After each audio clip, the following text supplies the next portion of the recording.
Hello, everybody. Today I will be reading a story written by yours truly called Johnyee Appleseedeau. Johnyee Appleseedeau looked at his clock. 4:59 p.m. Seconds later, the whistle blew. Johnyee didn't bother using the door, much less opening the window. The glass shattered as Johnyee leapt into his car, the floor littered with cored apples. He pulled out of his parking spot and sped down the road. He leaned out the side of his convertible, not being able to see through the windshield due to the plethora of apple stickers on it. Johnyee finally made it to his apple orchard, filled exclusively with Macintosh apples. Johnyee honked a hello to his partner Paul, who was at least 8 feet tall. Johnyee pulled into his garage. Johnyee took a quick snack break before starting, inhaling an apple, core and all. He walked out to where Paul was and began helping him harvest the apples. After many hours of hard labor, Johnyee and Paul went to sleep. They woke up early in the morning. Johnyee, excited for the weekend, went outside, preparing to pick apples. Johnyee looked over his large field of Macintosh trees, only to notice that all the apples were gone.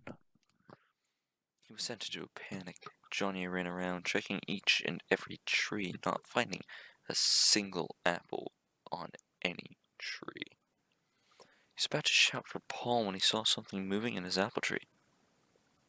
It was a green pigeon. Johnyee shooed it off, not believing a single pigeon could have eaten all of his apples.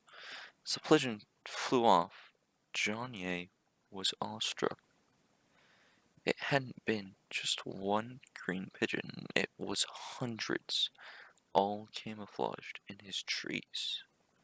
Johnyee was infuriated, shouting at the pigeons. "So you like apples, do ya?" Johnyee stormed off. After hours of thinking and drinking apple pie, Johnyee had an idea. It was the most wonderful idea he'd thought of. He quickly rounded up as many apple cores as he could. Johnyee took the seeds of the apples, ignoring Paul and all his questioning.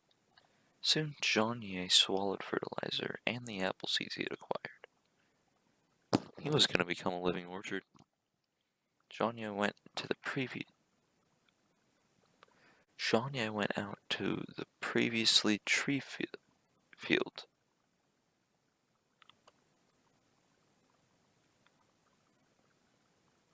One second.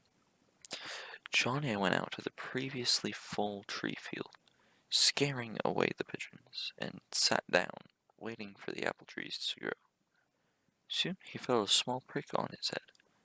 It was the beginning of an apple tree. More small twigs sprung up out of his skin until he was almost completely covered in trees. Soon the pigeons returned, seeking more apples. The field was empty.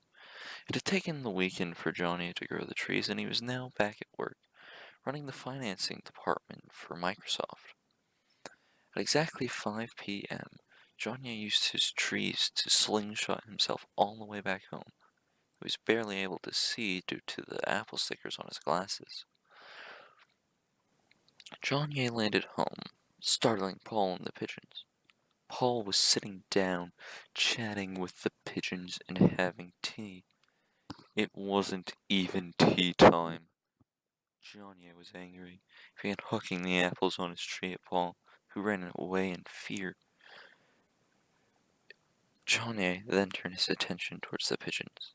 He bombarded them with apples, and as they ran away, he shouted, "How do you like them apples?"